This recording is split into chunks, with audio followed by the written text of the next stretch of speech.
You were on the train? I was on the train. I'm videoing you, dude. Tell me what happened. So we were going along, and they went into that curve that we're supposed to be doing 30 in at 78 miles an hour.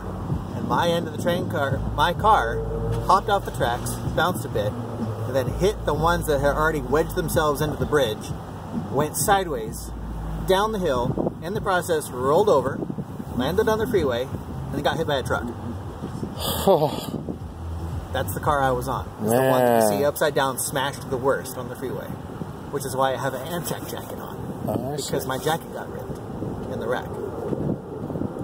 So tell me how that's changed you, or what you feel about that, or anything that comes to mind about that. So I've liked trains just about my entire life. Sure. And I've been riding that train for 10 years, on and off.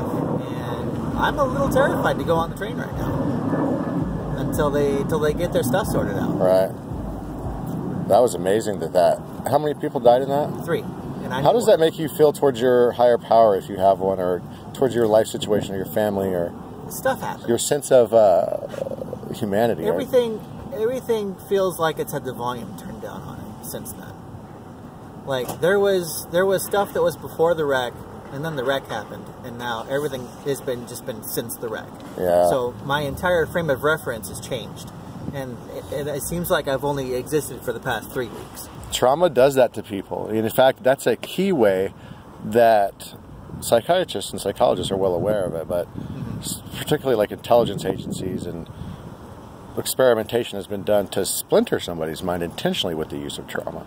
And that's very indicative of what you just explained with your everything. I feel like I'm 3 weeks old, essentially, is what you said. Right. Yeah. It's insane. So yeah, you're going to have to, wow. That's hardcore. I'm not surprised that I crossed your path, because I have a weird habit of meeting all kinds of interesting people just by it. There you go. So how did we meet? So we met just because I stopped to get a protein shake to rebuild my body after this stupid wreck. Yeah.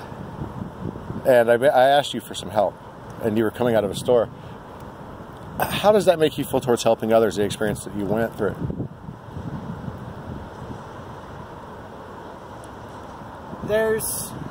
Trying to think of how to put it. There's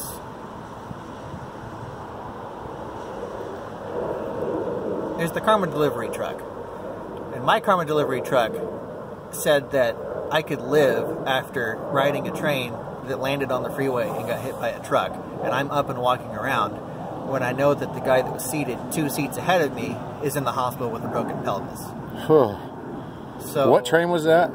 That was the Amtrak 501 heading south on its inaugural run. So how do we stop the wheel of karma, and what does that mean? You never stop the wheel of karma. What you do is you try to put enough good out into the world that the world gives you good back. What is grace? What is grace? Is it somehow inherent to the idea of karma, that we just don't understand that from a Western philosophy, or is there something beyond that? I'm not sure. But I know that, I found grace in you tonight, man. I mean, I've got good karma. You can look at it either way. Well, yeah. But you also got a little bit of, you had something taken away also. Yeah. So it comes and it goes. Interesting perspective. What's your name? My name's Nathan. Nathan? Rich. Is it okay if I use this footage for commercial purposes? Sure. Cool. You want to say anything else, man? I'm right here. That's it. Yeah? Right Amtrak.